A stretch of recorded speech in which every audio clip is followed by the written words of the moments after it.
Everyone, आज के इस वीडियो मॉड्यूल में हम पढ़ने वाले हैं जयशंकर प्रसाद जी का जीवन परिचय, जो कि बोर्ड एग्जाम और नॉन बोर्ड एग्जाम की दृष्टि से बहुत ही महत्वपूर्ण है। तो डियर स्टूडेंट्स, इस वीडियो की सबसे अच्छी बात यह है कि हम इस एक ही वीडियो में जयशंकर प्रसाद के जीवन परिचय के साथ साथ इनकी प्रमुख रचनाएं, साहित्यिक विशेषताएं और भाषा शैली का भी अध्ययन करने वाले हैं। तो समय को ज़्यादा वेस्ट ना करते हुए शुरू करते हैं हमारी वीडियो। और इससे पहले यदि अभी तक आपने इस चैनल को सब्सक्राइब नहीं किया है तो जल्दी से सब्सक्राइब कीजिए और वीडियो को अंत तक जरूर देखिए। जीवन परिचय। छायावाद के प्रवर्तक, हिंदी कवि, नाटककार, उपन्यासकार तथा निबंधकार जयशंकर प्रसाद का जन्म काशी के प्रतिष्ठित वैश्य कुल में 30 जनवरी 1889 ईस्वी में हुआ था। इनके पिता का नाम बाबू देवी प्रसाद तथा माता का नाम मुन्नी देवी था। इनके पितामह में अर्थात दादाजी शिवरतन साहू एक विशेष प्रकार की सुरती अर्थात तंबाकू बनाते थे, जिसके कारण इनका परिवार सोंगनी साहू के नाम से प्रसिद्ध था। जयशंकर प्रसाद का कुटुंब शिव का उपासक था। तो डियर स्टूडेंट्स, इनका जन्म कब हुआ? 30 जनवरी 1889 को। कहाँ हुआ? काशी के प्रतिष्ठित वैश्य परिवार में। इनके पिता का नाम बाबू देवी प्रसाद, माता का नाम मुन्नी देवी और इनके दादाजी का नाम शिवरतन साहू, जो कि क्या कार्य करते थे? एक विशेष प्रकार की सुरती तंबाकू बनाते थे, जिसके कारण इनके परिवार को सूंघनी साहू के नाम से जाना जाता था। इनकी प्रारंभिक शिक्षा घर पर ही आरंभ हुई। इन्होंने स्वाध्याय से मतलब स्वयं के अध्ययन से ही हिंदी, संस्कृत, उर्दू और फारसी भाषा सीख ली। कुछ समय के बाद स्थानीय क्वींस कॉलेज में इनका नाम लिखा दिया गया, परंतु मन न लगने के कारण यहाँ पर ये 8वीं कक्षा तक ही पढ़ सकी। जब ये मात्र 12 वर्ष के थे तभी इनके पिता की मृत्यु हो गई और कुछ समय पश्चात इनकी माता की भी मृत्यु हो गई। मतलब पिता की मृत्यु के 2 से 3 वर्ष बाद ही इनकी माता का भी निधन हो गया था। माता पिता की मृत्यु के बाद इनके बड़े भाई शंभुनाथ ने ही इनकी शिक्षा दीक्षा का प्रबंध किया। मात्र जब ये 17 वर्ष के थे तब इनके बड़े भाई की भी मृत्यु हो गई और इनको एक भारी उत्तरदायित्व संभालना पड़ा।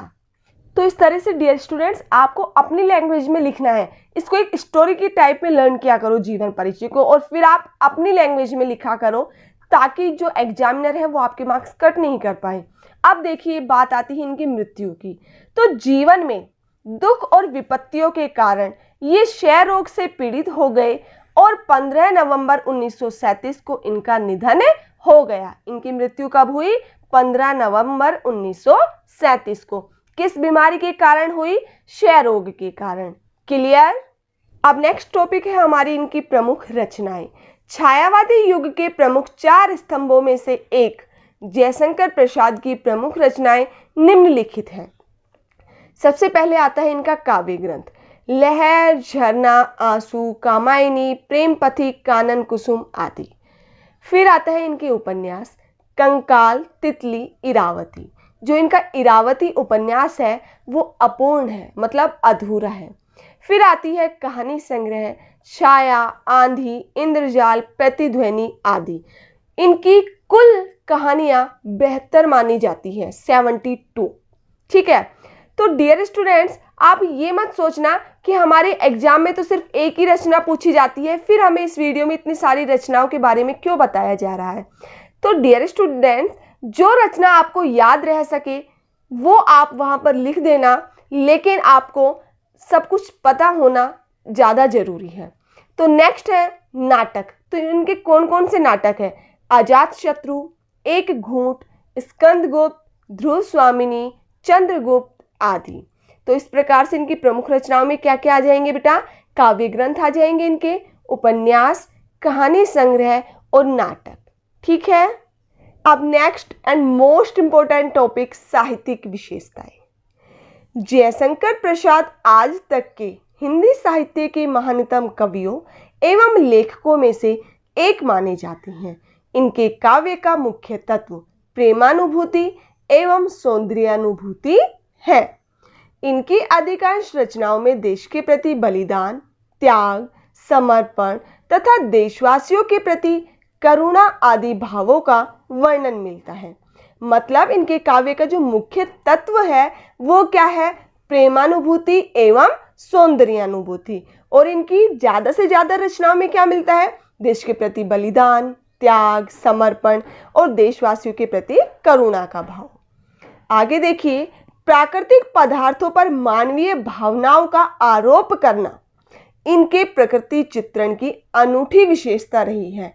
मतलब जो प्राकृतिक पदार्थ होते हैं उन पर ये मानवीय भावनाओं का आरोप कर देते हैं, जो कि इनके जो प्रकृति चित्रण है उसकी अनोखी विशेषता रही है।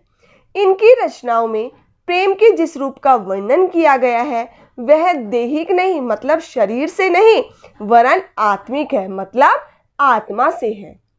कविवर प्रसाद शैव दर्शन के अनुयायी थे। शैव दर्शन मतलब शिव दर्शन के। क्यों? आगे कहा भी गया था ना जीवन परिचय में कि इनका कुटुंब शिव का उपासक था।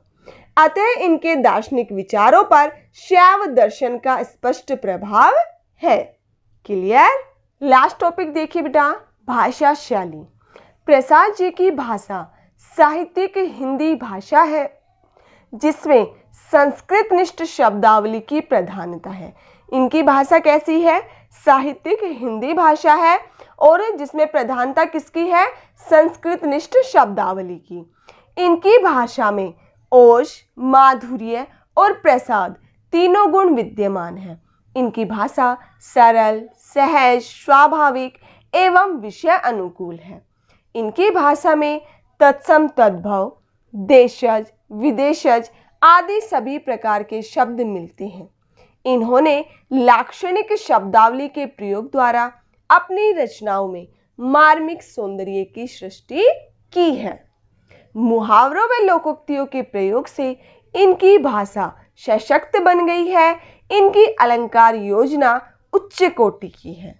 उपमा, रूपक, उत्प्रेक्षा और मानवीकरण आदि इनके प्रिय अलंकार है। क्लियर बेटा? तो अगर आपको वीडियो अच्छी लगी हो तो इसे लाइक और शेयर करना ना भूलें। Thank you.